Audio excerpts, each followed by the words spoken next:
I'm Vin. I'm Sori. That's nobody. Oh, that's right. Because we're currently shooting the Oscar-worthy miniseries called The Quarantine Chronicles. First episode is already out for the general public. The subsequent episodes are going to be available for $5 patrons and above. It's not $5 an episode. It's $5 and you get all the episodes. Yeah, $5 for the entire golden ticket. So it's $5 on Patreon, or you can go to PayPal, Vin and Sori merch at gmail.com. That'll get you one. This is The Who. Is that the name of the band, The Who? There's another band called The Who, I'm pretty sure. I don't know if you pronounce it Who. The H-U is how it's spelled. Okay. And Yuve is the name of the thing. Well, we don't speak that language. Right. We're probably gonna get blasted for that. For timely topical political commentary, you can hit us up at Middle America with Vin and Sori. Yes, you can. Shout out to the big homie Biden. He just got a pretty big endorsement today from Bernie. So I mean, whatever. Shout out to the big. We all think the same thing. Shout out to the big homie. We all think the same things. Yeah. All right. So this is The Who. Let's do it. Ready? I'm actually pretty excited. Mongolian metal, I guess it's called. Ready? Go.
Interesting.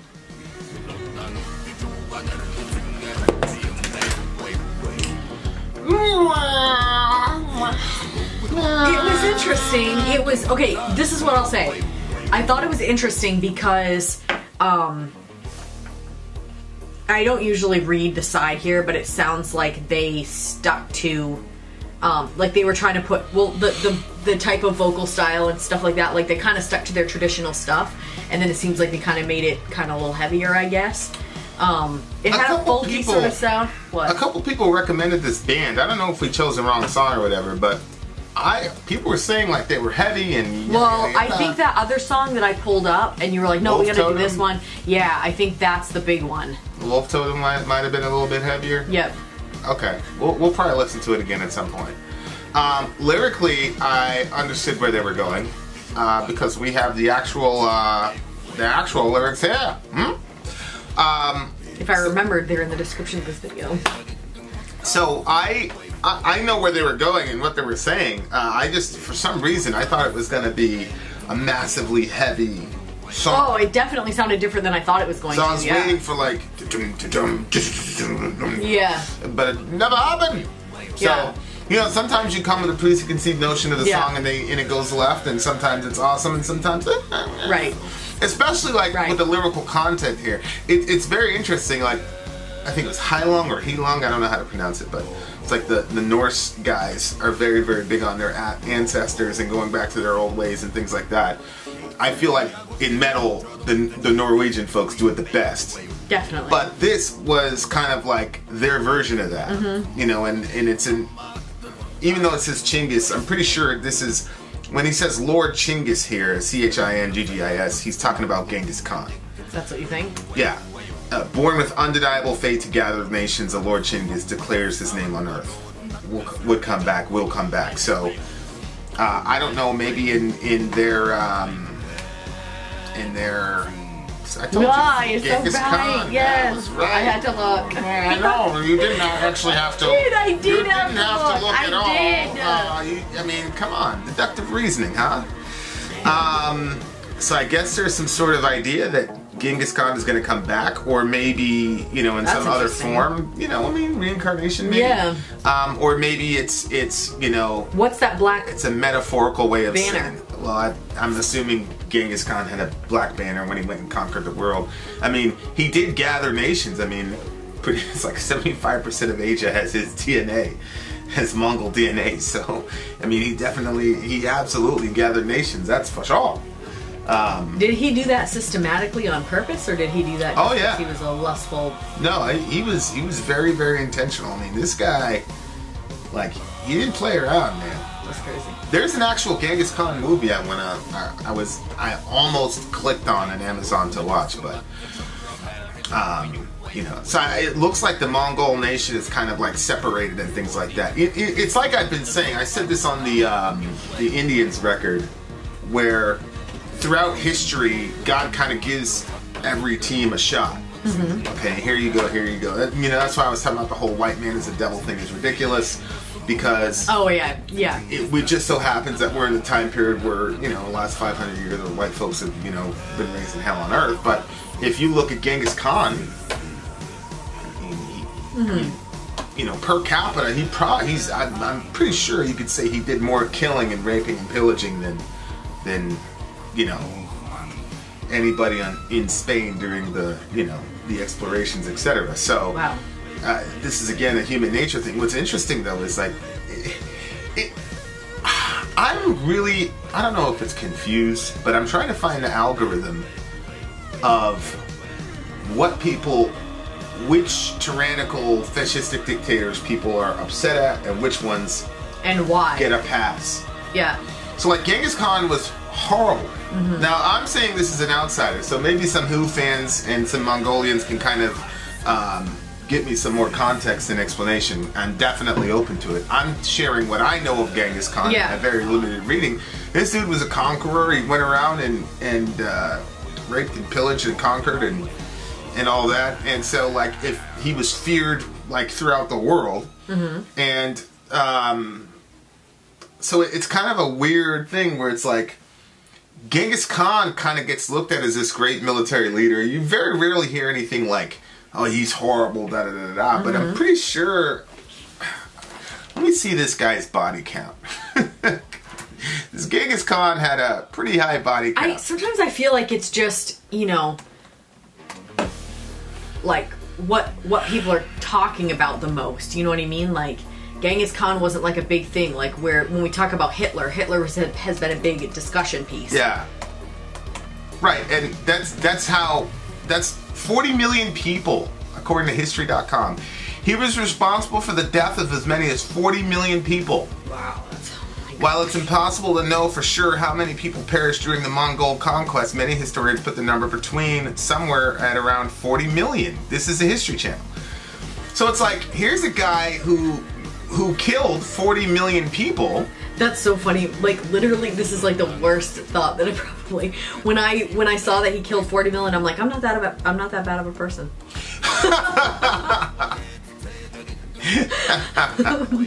That's not what that was supposed to do, I guess, but carry on.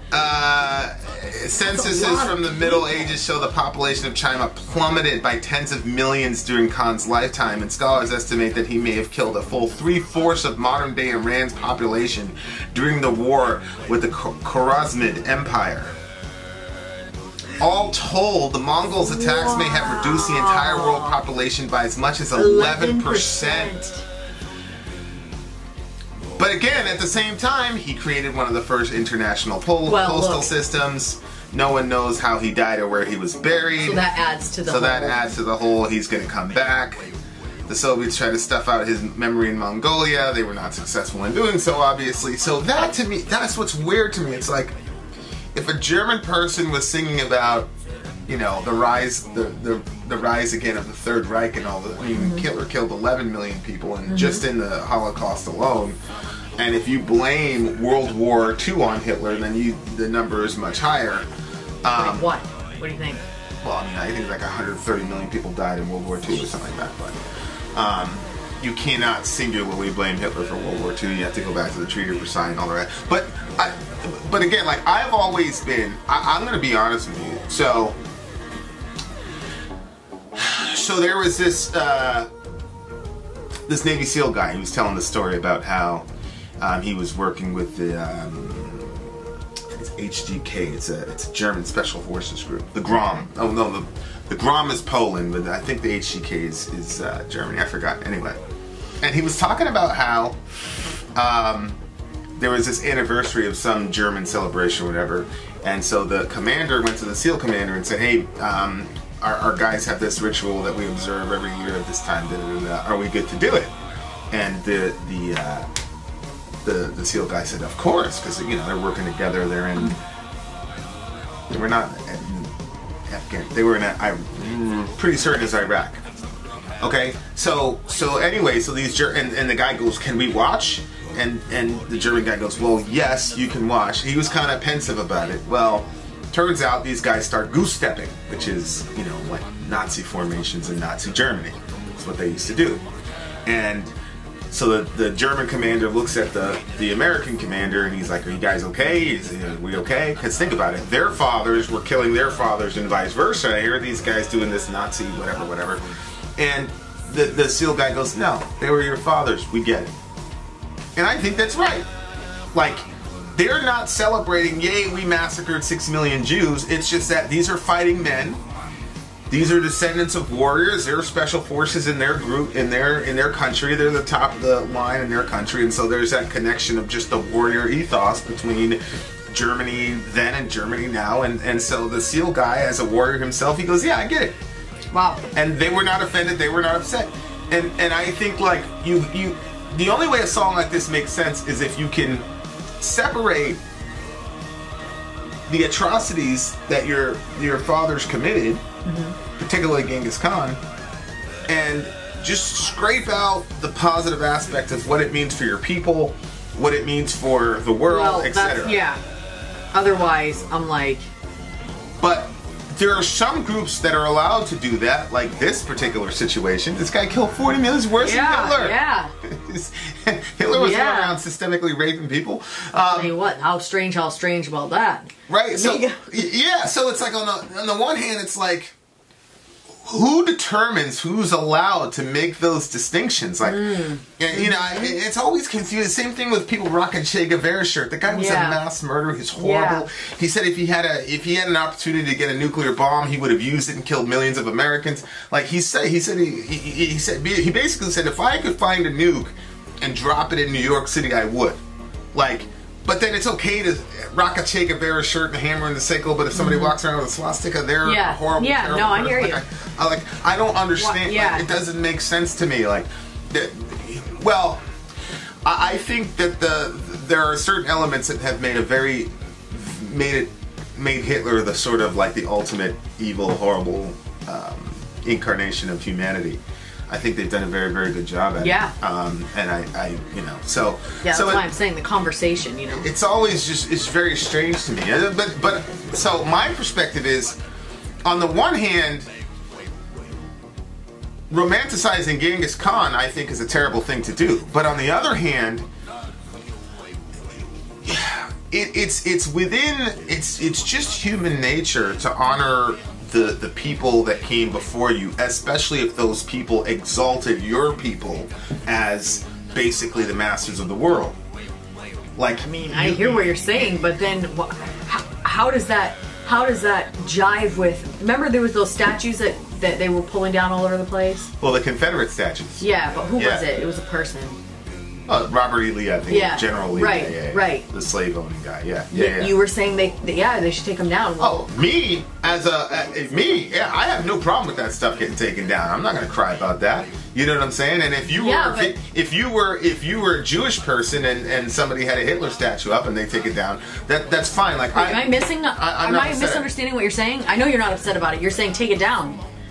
I was saying, like, the Robert E. Lee. I remember, like, kind of having, sort of the both sides of it. One is, this is, he that's not the only thing that he did was his stuff for slavery, right? I mean, or is that the only reason? Well, he fought and killed people to maintain slavery. Okay, so he fought and killed people to maintain, but you could say, well, he did that to prosper our country. And that's the same thing that you're saying here. Right. So if I see somebody with a Confederate flag or whatever, I do think that to me it's unquestionable. It's a symbol of absolute racism. But that doesn't necessarily mean that the person rocking it is a racist. Because I don't think a lot of white people understand the psychological ramifications of those things. And so there's a lot of people, because when I was down south, a lot of people were saying, oh, no, it has nothing to do with racism or slavery. It's just about our heritage. Oh, yeah. It's just about our heritage. It's Dixie. It has nothing to do with slavery. Like, to this day, anytime on a video, you'll see in the comment section, anytime on a video I mention the Confederate flag, immediately somebody comes up and says, no, being a Confederate flag has nothing to do with slavery. Like, every single time. It's just about our... It's just about our heritage. And so, like, to me, I'm like, well... You can celebrate Dixie heritage, and I understand those are your fathers. The issue is my fathers did not have that experience, so I'm not gonna go co-sign that. See what I'm saying? Yeah. So that's why, to me, like, I can say, of course, it's an image of racism, but that doesn't mean the person rocking it is doing it for that intention. They might be completely blind to that, and they might just be talking about Dixie culture and how things were and being a Southern belle and yada yada yada yada yada. See what I'm saying? So. That's the thing but again, like, in our current culture, if you were to rock a Confederate flag thing, I think, especially in our community, it'd probably be universally looked at as a negative thing. Whereas these guys are celebrating Genghis Khan and saying he's going to return and bring back the black flag and all the rest of it. But it was a sign of absolute terror for 40 million, well, probably 100 million people, 40 million. I mean, this guy reduced the population by 11%, which means... Even if I were to compare him to Hitler, if you do like a per capita based on population growth and explosion between the 12th century and the 19th and 20th century, that would probably be double or maybe even triple, right? If you so it's just very. But Genghis Khan is one of these people that's almost like universally like everybody says he killed a bunch of people, or whatever, but it doesn't have that same like he is the epitome of human cruelty that Hitler does. And I don't know if it's because Hitler was probably the first guy that pulled off a mass murder like that, and we have video evidence of it. Right? Where there is no how video. How is Genghis Khan killing people? Well, I mean, he's a warrior. He just went out there and slaughtered everybody. Yeah, I think that people have a different feel about just going out there and slaughtering people in the midst of a war than rounding up families. Well, and, he did. And bringing them to gas chambers and, you know what I mean? I mean, yeah, I don't know. I think that You lost. You lost in that war. Well, yeah, but if somebody went into your house and slaughtered your whole family, you could say, well, you lost in that conflict, but these are we were peaceful, and you came in and slaughtered everybody. Like, how's that different? No, it's, for me, personally, if somebody came in and, you know, like if we were at this time period and somebody came in and slaughtered us all in the night, or we were all going to be ripped apart from each other and thrown into concentration camps, I would much rather be slaughtered in the night. Yeah, but if you go to a concentration camp, there's a possibility you'll survive. I mean, people made it out of the concentration camp. This guy went and killed 40 million people. Like, I think that number is so huge that we can't even process. And again, I think with the Holocaust, you had video evidence of what happened, and you saw the emaciated, you saw this stuff. It's just how we are. Like, we haven't seen, you know, the 40 million people dead, reducing the world's population by, and the numbers are just too high. I hate that, because it makes me feel like somehow those people are like forgotten or not important because I can't understand the number. Look, the number. I know that they are important. That's not what I'm saying. I'm saying it makes me feel like that I personally can't feel enough for that situation, because I obviously can't. You know what I mean? Like, there's not even a tear. From a historical perspective, honestly, those people just serve as props to prop up how massively successful he was militarily. You know, like, aside from God, nobody really knows. Yeah, I brought up Genghis Khan one time, and I brought him up a couple times in debates because people were talking about, you know, morality and things like that. I'm like, well, Genghis Khan didn't have this well-being nonsense, and how are you going to stop him? Right. He'll kill you. So there you go. There's nobody above Genghis to tell him anything. So morality is relative. Here we go. But so like I'm not like, but at the same time, I'm not mad at these guys, because for the same reason that I'm not mad at those German guys doing the little Nazi thing, because I understand, like, they're not saying, I think they would say the Nazi flag represents racism and genocide, but that's not why they're doing it. It's to honor their fathers, and so like these guys are saying the same thing. I don't see the difference. There's no difference. So that's why the people like don't understand me when it comes to racism. You know, if I talk about white race, like, I don't believe that racism is like the most unforgivable sin in the world. I actually think that racism is one of the most forgivable sins in the world, due to the fact that, of course, you're going to say the people that look like you are superior and then have the right to go and doing all this stuff to people. It makes absolute sense that people are like that. And so the denial that people have about racism is just so strange to me. Like, well, how could you be in denial? Of course you are. Like, what do you mean? Like, I don't think I've ever met a human being that doesn't have a little bit of, you know, like, all these black folks cheering for Tiger Woods. Like, why are we cheering for Tiger Woods? You see Serena going up in a tennis match against, you know, Navratilova or whatever her name is. Of course I'm going for Serena. What do you mean? I'm not neutral. It's like, come on, guys. So, anyway, there's a lot of, like, really crazy concepts that are, like, going back and forth in my head. But I think, you know, after their time was over, it seems that the Mongols have been like they've been separated, and they haven't come back together. You know, taking our great Mongol ancestors' name in vain, yet would not honor our oath and destiny. Why have the valuable ethics of our ancestors become worthless? So they become disconnected from. There's ethic, and there's a code of honor, and there's the Muslims call it Izzah. There's that honor that you have for walking around, you know, born to live as nobles, yet we can't unite as one.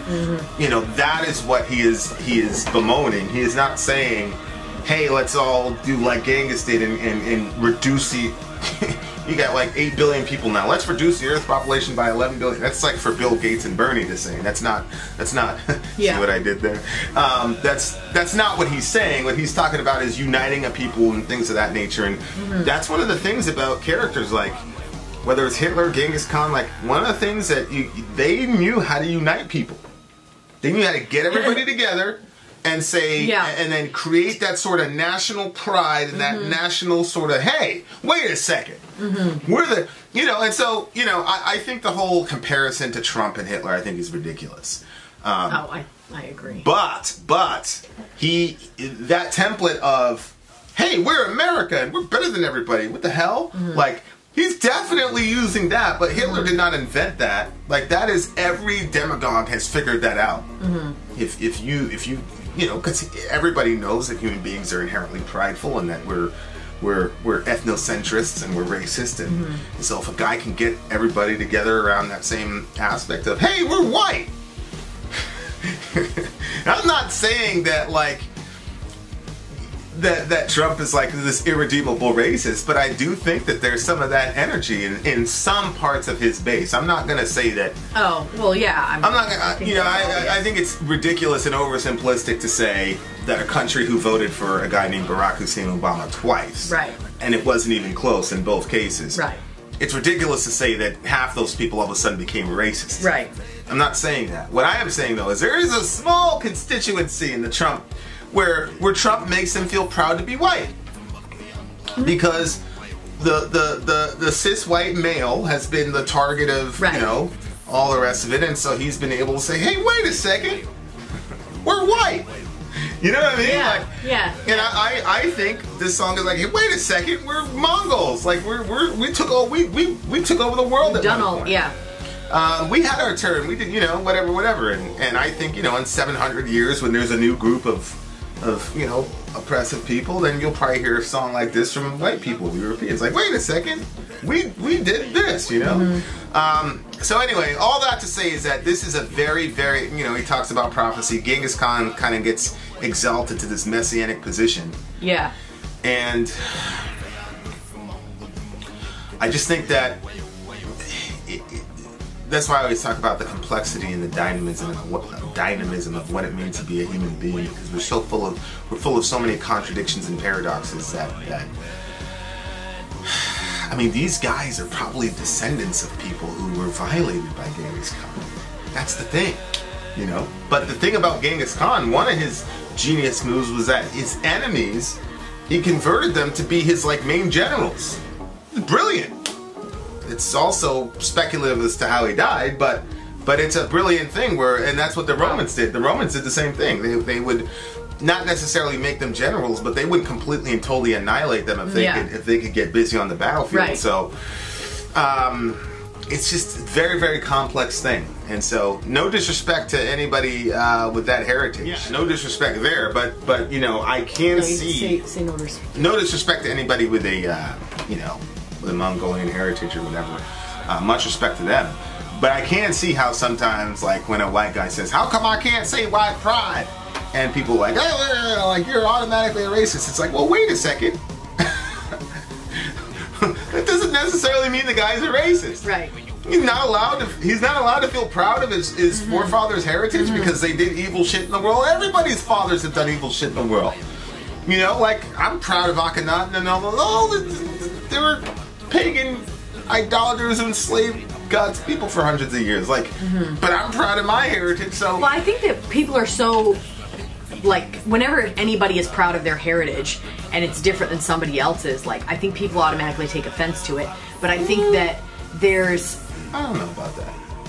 Depending on which culture it is. Well, here's the thing. What I'm saying is... I'm specifically saying, when we're talking about, white people... Yeah, Western culture, white people, black people, this or that. There's this kind of, uncomfortable, and then people say stupid things like, I don't see color, and stuff like that, when it's well... Yeah. Yeah. You do. Those are the people who are the most racist. But I think that... maybe... my friends are black. Don't know. Maybe not, though. I think that... I don't see color. Half my friends are black.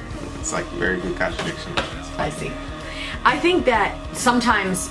people, one time we were talking and you were talking about how, in heaven, there's going to be all kinds of different, tribe, tongue, language, and the only way that you'd be able to see those difference is if everybody has like their own cultural markers. Right, cultural markers are still present in the new world. And that's what makes it so beautiful. And when you can like step back from the racism and celebrate other cultures and celebrate your own culture, I think it's a much healthier and more beautiful world, because there's so much about each thing. Like when we see the different things about different cultures, I like seeing it. I like seeing the differences. I like seeing the heritage. I like seeing the background. And well, that's but when a white person comes out and talks about white pride and all the rest of it, that person is automatically labeled as a racist.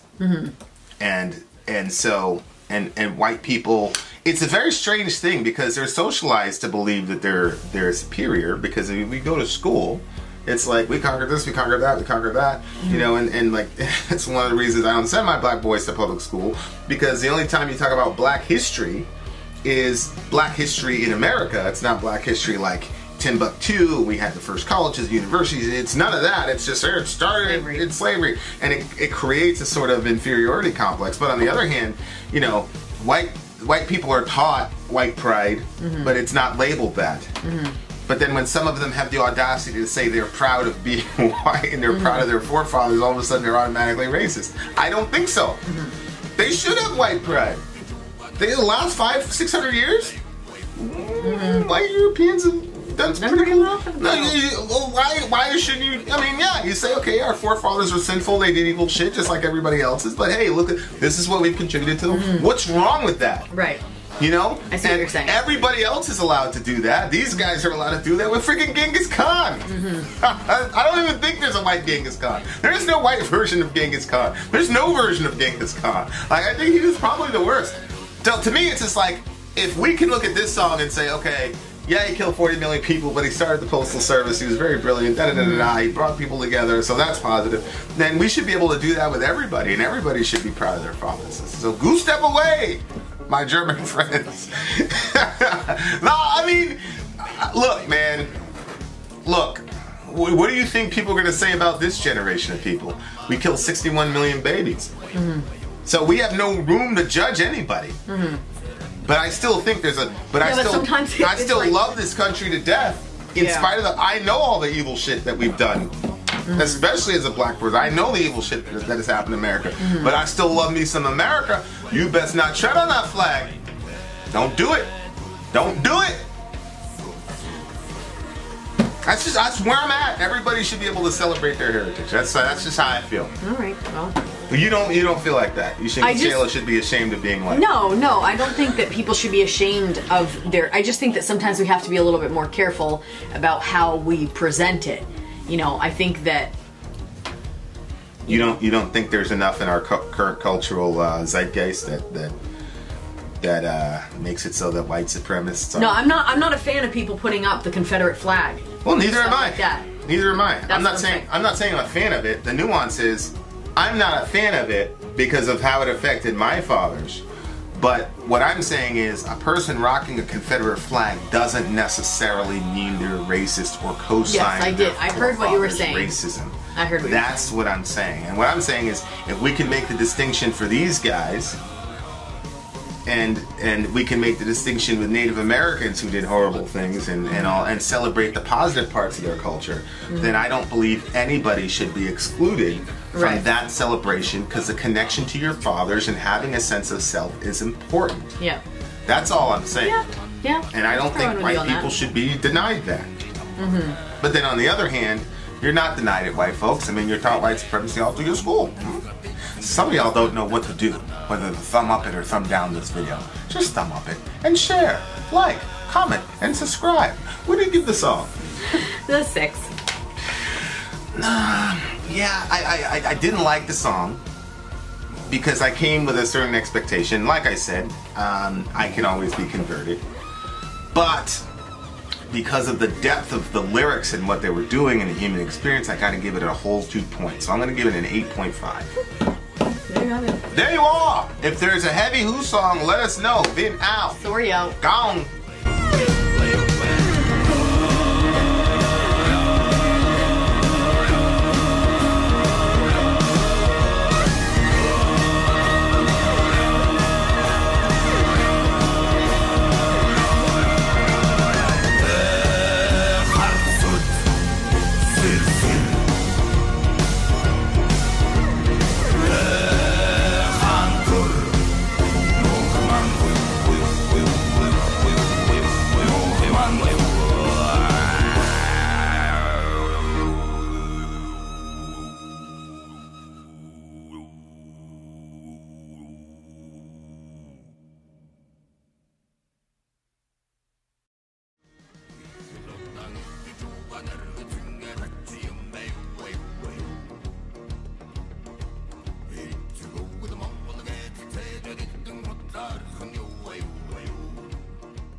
Samando Jordan, not the Sir Gajat, you way.